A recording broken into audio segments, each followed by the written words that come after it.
Okay, so what we're doing today is changing the head on a DRZ400. This is a KLX400. It's the exact same bike. This head actually came off, it's the part number is for 2005 DRZE. Part number transfers though to the Kawasaki part number. They're interchangeable. This will fit. There's no good videos online that I found on how to do this. I got to do everything myself. This has no valves, so I got to change my valves over. So that'll be an experience for everyone, because it's literally a month and a half wait to get this thing into a shop to have a professional shop put the head or the valves in for me. So I don't have time to wait for that. So we're gonna walk through it. Step one: undress your bike. Drain fluids, which sucks because these fluids are brand new. This is gonna come off. It's super easy. You just remember to pull off these vent tubes. But it's 3 bolts, 3 hex bolts. So 1, 2, 3. And there's bushings underneath them, so don't lose them. And be careful with the seal when you pull it off. That comes off. You need to pull this cam chain tensioner off, and it's a pain. I've done it twice, and it really, the best thing I found to do is pull this reservoir off. And then if you can pull that out, you can get your Allen wrench behind there. But these are hex heads, and they suck.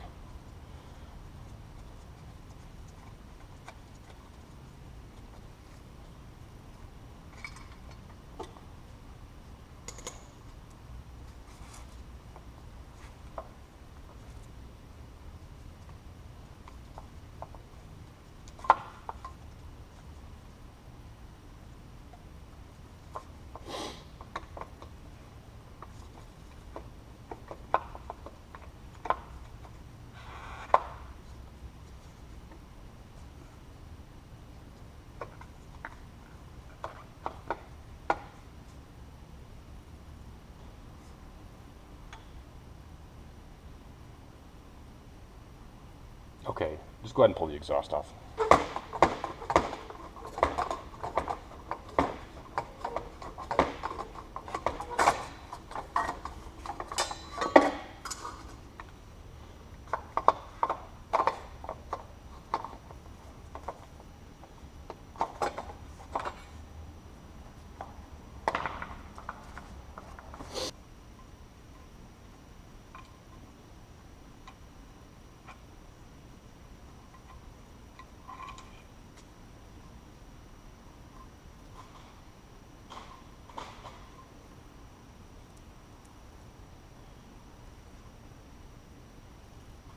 Okay, cam tensioner and the seal. That comes off. Now, maybe I can show you why I have to do this. So my bike's been ticking, and I pulled it apart to shim the valves, and okay, there we go. And I know you can't see it because I'm shaking and it's dark in here, but this is moving, and that's not good. When this is clamped down with the cam cap, this shouldn't move at all. And I'll show you when I have it apart that there's excessive wear right there, but it's cause I can't shim it properly. I put my fattest shim in there and it still isn't enough, and it wiggles, and that's just no good. So I knew as soon as I noticed that I have to replace this head, because you can't get new caps. Caps are machine set for their head. So you can't just buy these separately. I mean, maybe you can find one for sale, but I frankly don't know how well it'll fit. I couldn't find that. I might have tried that, but I couldn't find one, so I had to buy a whole new head, which is about $600. But it comes with 2 brand new caps. So now what we're gonna do is pull these off and pull this. Pull these 4 on each cam cap. So 1, 2, 3, 4, 5, 6, 7, 8. And these two are shared by the cam cap guide rail, so that'll come off too. So pull those off. Before messing with cams, go ahead and set the engine to top dead center. And I'll remind everyone again when I put it back together, because I have to do it again. However, before messing with cams, put it top dead center. So take this plug out and this plug out.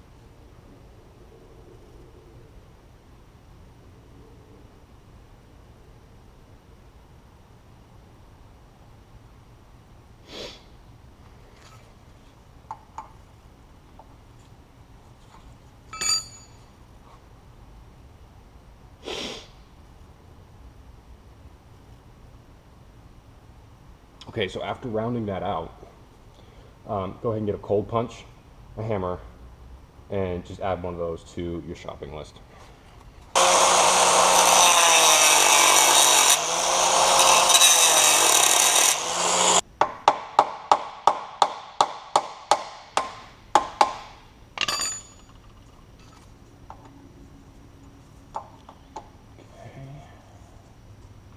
I guess the lesson learned is when you put these back on, don't torque it to high heaven. It's a 17 millimeter. So take your wrench, and through here, you can see as you rotate the engine, slowly. So now our engine is at top dead center. So now, go ahead and pull your valve caps off, your cam caps off.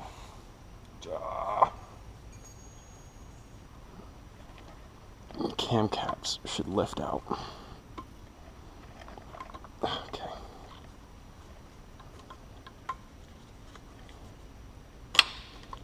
Exhaust.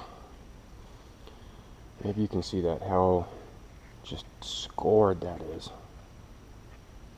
So, this must have been like that for a while. Okay, your intake, same deal. Okay. Now you can put your cams out. When you do your cam chain, make sure it does not fall down. That's a bad day if it does. You're gonna go fishing, and if it gets caught up down here in the right side engine cover, you gotta pull the thing off and get a whole new seal. And I've got a whole video on that, and it was a pain. And I had to wait for a week to get that seal in. So don't let this chain fall down. You're going to be fighting with it while you pull this head off, because you got to obviously pull the head off through it. But just be aware that that is not a good day if that falls down.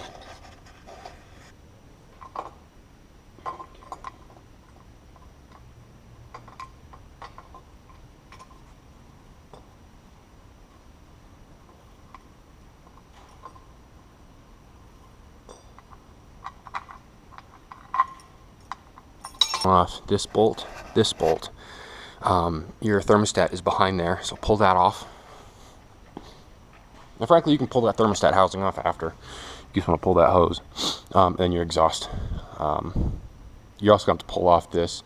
I think this is the something like the automatic pressure release. Pull it off. Pull that off.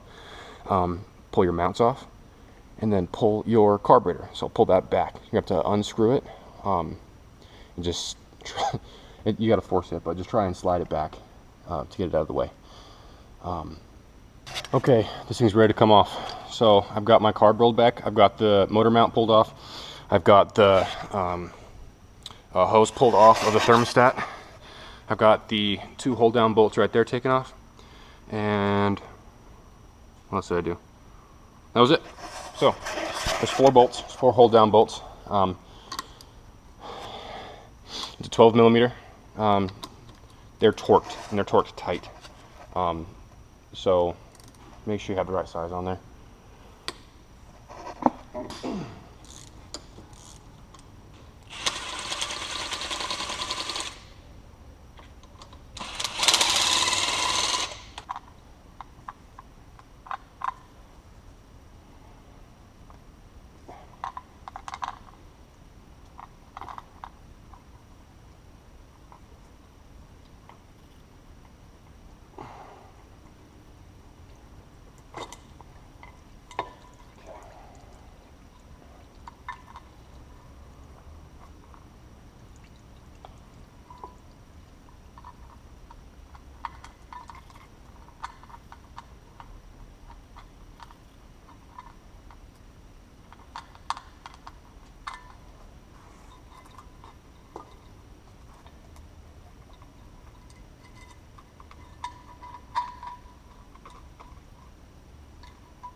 she is. Okay, so here's where we're at now. I need to pull the valves out. The method that I saw on YouTube was a dude who put a socket on it with a magnet inside, and he whacked it with a hammer, and his conical retainers popped out. I don't love that. So, and I also can't find a tool for this, and I also don't want to wait 2 months to get this into a shop. So what we're going to do is we're going to make our own socket-ish tool that I can sit on top of each valve spring, compress it with a big C-clamp, pushing up from below and down on my makeshift tool. I'm going to cut a window out of it so that I can get to the two, I want to call them split cones, but unless you're an aircraft mechanic, you might know what that means. Valve retainers, maybe that's what you call them. So there's 2 of them in each one, and to get them out, we're going to have to compress the spring and keep the valve up. So that's what my thing is for. So, we'll make it.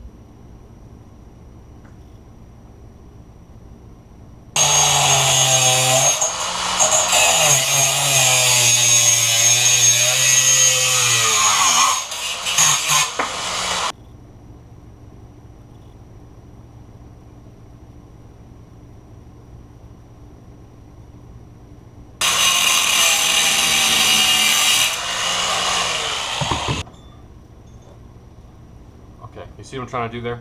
So this is going to go on top of the valve, and then I can get to the cones and stuff from this. And I want to find something like rubber that I can maybe put on this, so I don't score up my valve.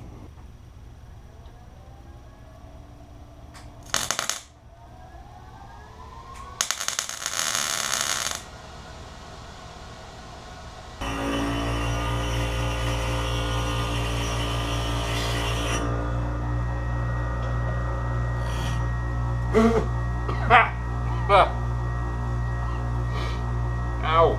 Right in the lip. Okay, so my GoPro died. So while you were charging, I did 3 of the 4 valves. But the main reason I wanted to make this video was to include this part because I couldn't find anything that talked about, you know, I know how everyone, I mean, if you're somewhat mechanically inclined, you understand, or are familiar with cars and things like that, you know sort of what the valve is and how it works and what it would look like inside. You know, you have the split cones, you have the springs. But I really was looking for a walkthrough or a write-up or a video showing someone explicitly do it on their DRZ before I got into it. I couldn't find that, so I decided I was just going to jump head first and make a video of my own. So I wanted to make sure that I included at least myself doing one of them, so that you know what to expect. It's hard. Don't take this on lightly. I've been messing with the other 3 for about an hour. So I've got 3 in. I've got 1 more exhaust. Sorry, intake. I have 1 more intake cam to do, or valve to do. So I finished my tool, my little socket thing here. So I just welded washers to the top and bottom. It's not very pretty, but it works. And then I use a big C-clamp. So let's do it.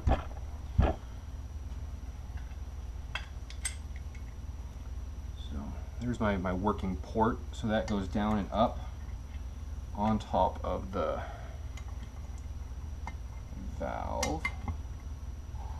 Center it. Make sure you're on the back.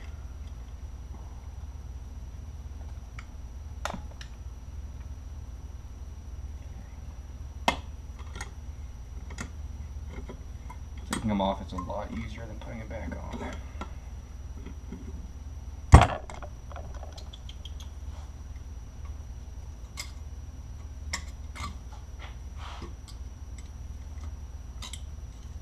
Okay.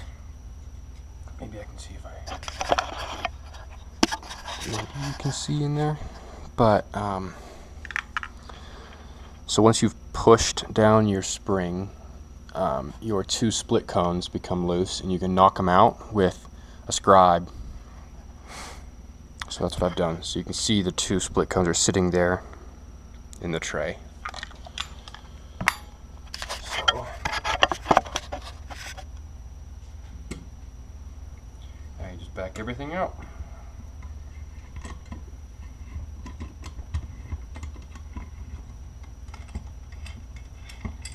I can see why the forums and stuff just say get a professional to do it. Okay, so your split cones.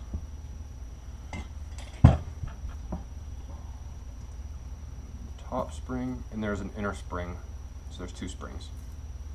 So the two springs come out, and then you can push your valve out the bottom. So my intake valve. Now, inside there's a seal that's sitting on that post. It's difficult to make out until you pull it off. So when I pull it off, I'll show you. Be careful with that because there's a spring energizer on the outside, and if you just go ahead and go at it with the needle nose, you can tear up that spring. So if you have new ones, then it doesn't matter, but if you're trying to reuse them, which I don't even know if you're supposed to, but I am, then I want to save that spring energizer and make sure it doesn't get torn up. And then below it is a washer. It's a washer seal. I'll pull it out and show it to you.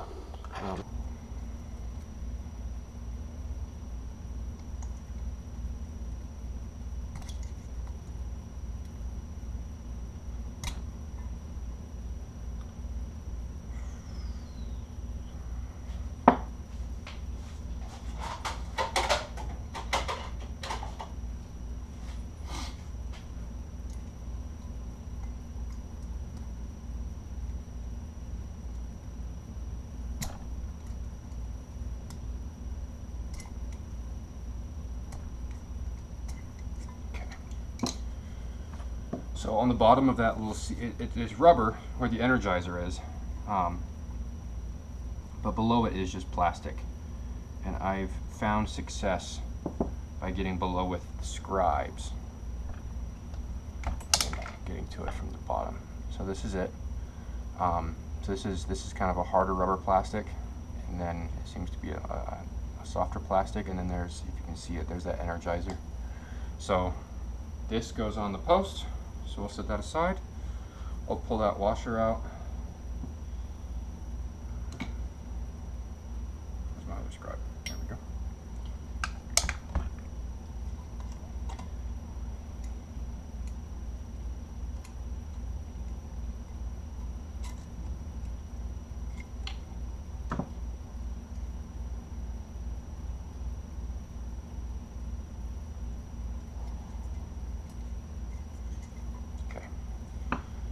So if that has a name, I don't know it, but pull that out.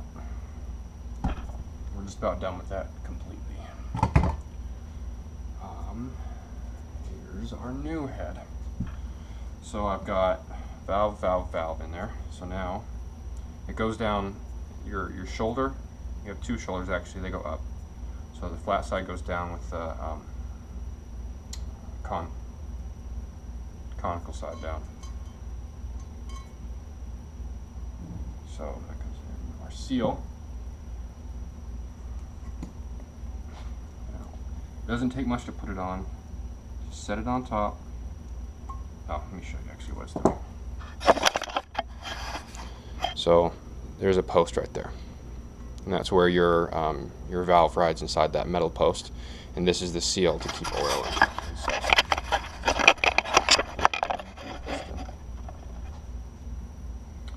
So this just sits on top. So just set it on top and then push it with your finger.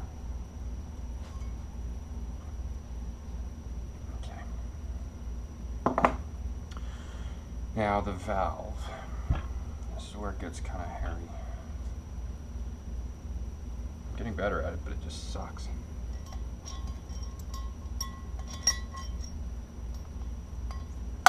Okay. Valve's in.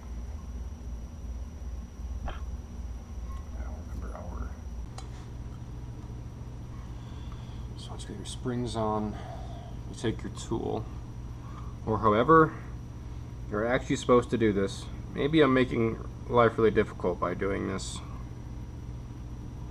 way, I don't know, but it works.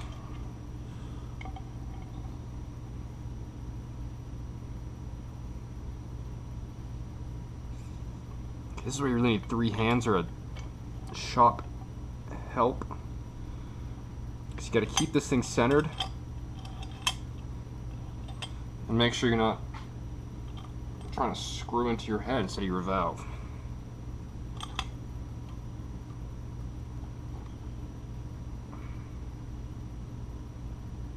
Okay.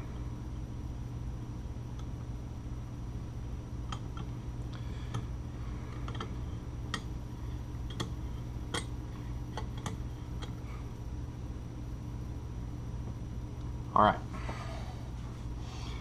Now what we're doing is I need to somehow, well, not somehow, I've been doing it with the needle nose. I gotta put those split cones back. Look for a pointer. I gotta put those split cones back in there, and it's not easy. And you really just gotta finagle them with scribes and needle nose, and it's not hard. It's not easy.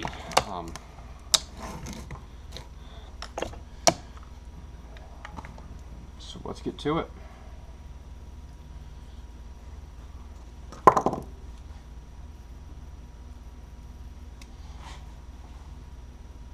have a heart attack every time I drop one of these.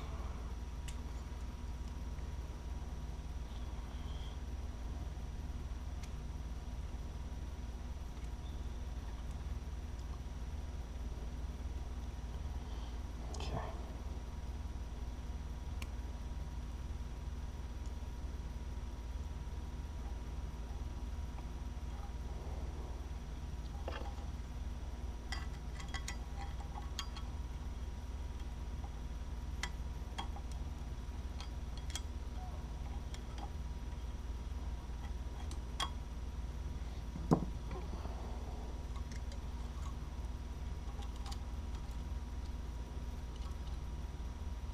I don't want that in sideways.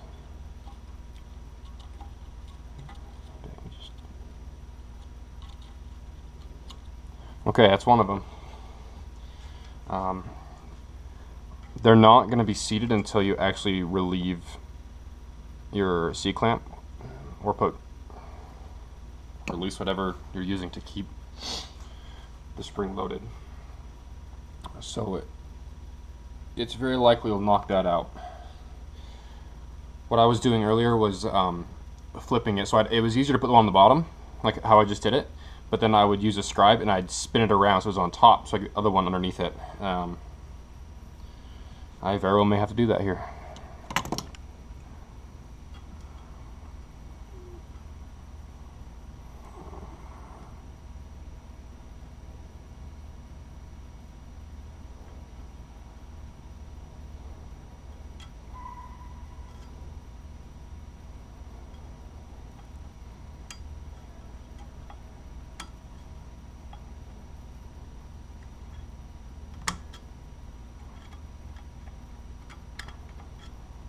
Oh man, now I shoved it down in there. Okay, let's see if I can get it back out. It's okay down there, it just won't spin.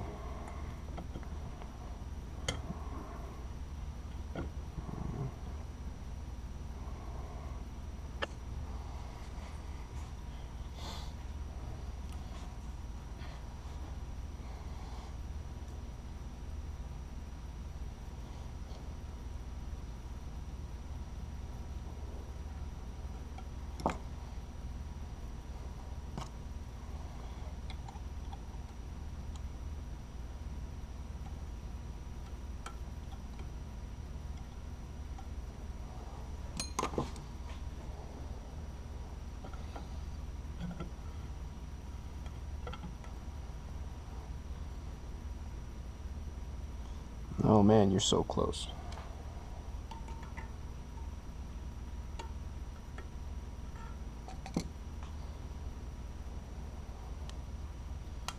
There it is. Okay. So now they're both seated. Well, they're not both seated, but they're both in there. So as I unload the valve spring, then they should seat. And they do. Okay. So I do a valve. Now we are going to shim And that will be very exciting. The specs for shimming valves are,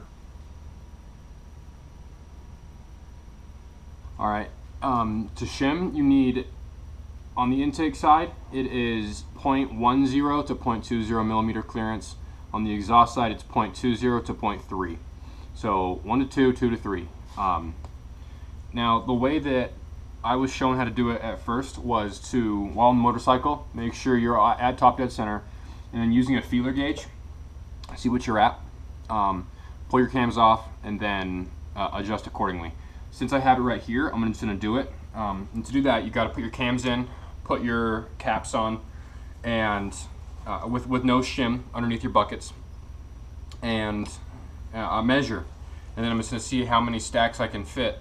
I'm going to measure, count them up, write it down, and then I will add the appropriate amount of shim to put it within limits.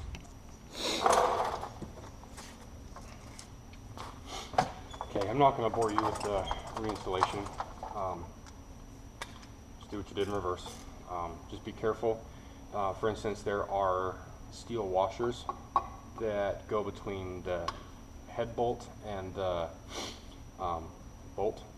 So the steel is touching the steel washer, which is touching the aluminum head. So don't forget that. You might tear up your head if you forget. You do want to torque those bolts. They're torqued to 33.5 foot-pounds.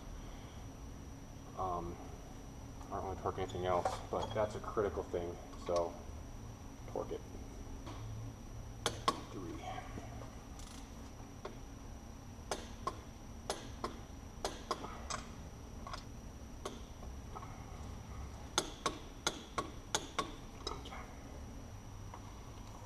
Staring straight at my frame, that's the best I can do right now. So when you put your camshafts in, first put oil in your journals. Now, double check that you're at top dead center. Yes, we are. So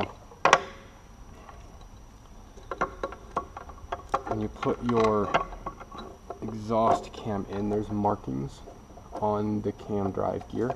You want to pull from the front of the engine up because the engine spins clockwise from how I'm sitting, but it spins, I don't know how to explain it better, but it basically pulls down from the exhaust side. So that's where you want to pull the slack out of, because the tensioner's on the back side. So as you pull up across, you want 2 pointed up. So they're on the cam gear, it goes 1, you can't really quite see it, it goes 1, 2, 3. You want 1 facing forward, 2 facing up, 1 facing aft, back. Okay, now when you put your cams in, you use the pins on the cam chain as reference to how far apart they should be in rotation with each other. And it's 15 pins. So right now, like my number 2 is pointed up at 1 pin. Okay, and you count including that one, so you go 1, 2, 3, 4, 5, 6, 7, 8, 9, 10, 11, 12, 13, 14, 15. Okay, so this 15th pin should align with the 3 on this intake camshaft.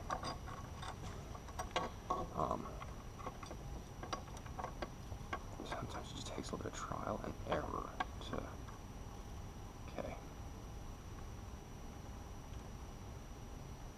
Okay, that's the pin that I want. Are you seated in your journals? There, now you are. Okay, so let's count.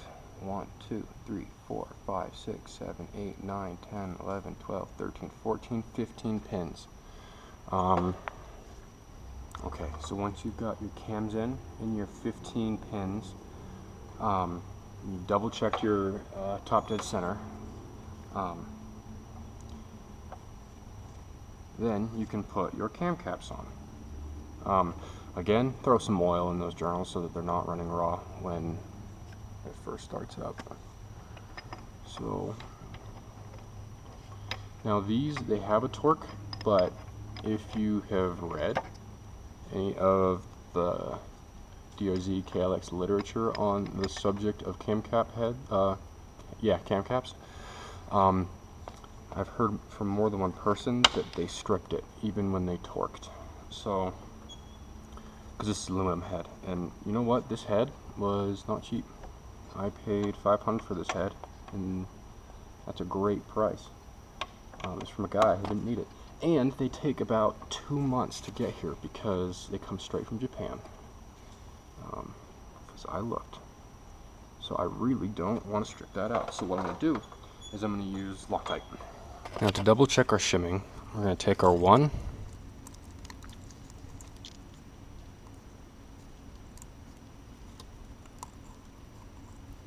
Okay, so one fits. Yeah, you can't see that at all. Okay, one fits. Take our 2. 0.2 millimeters does not fit. 0.2 millimeters does not fit. Now on the exhaust side.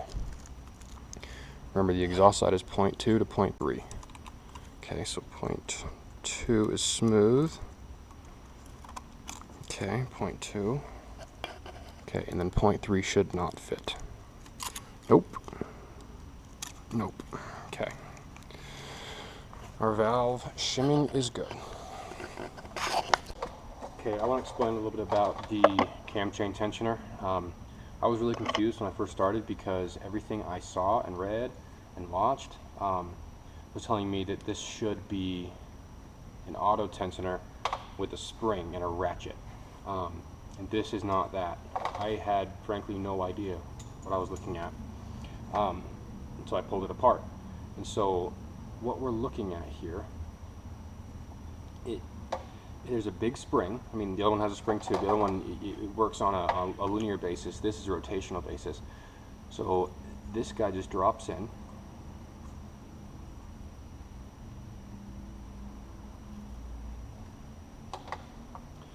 And your tensioner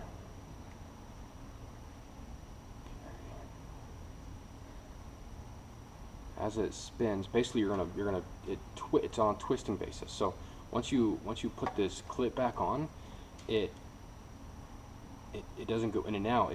The spring wants to twist it to extend it, and it's being stopped by the chain, obviously. And as the chain stretches or whatever, it can slowly let out more. Mine was fully maxed out, and I couldn't get to go back in, so I pulled it apart. So there's that cut on the bottom. And the spring, you know, as you saw, there's a part of the spring where this sits into, and you twist it and it winds the spring.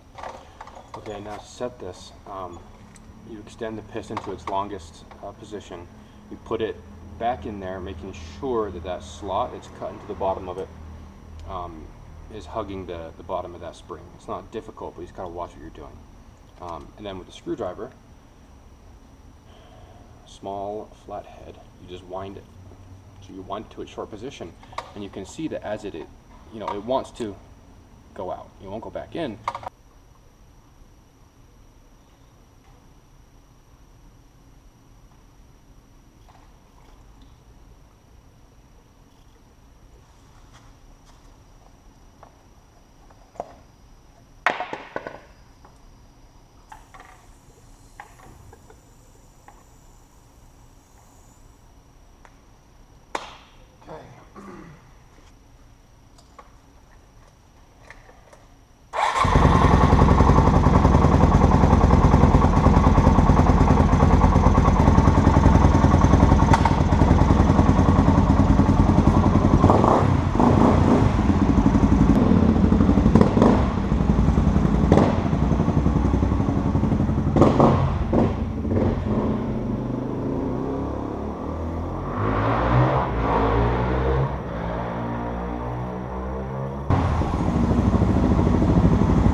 After all your maintenance is done, the last thing you want to do is look for any stickers you might have gotten in your valve shim kit. Find a good spot to put it. And you're just going to add a little bit of power to your motorcycle.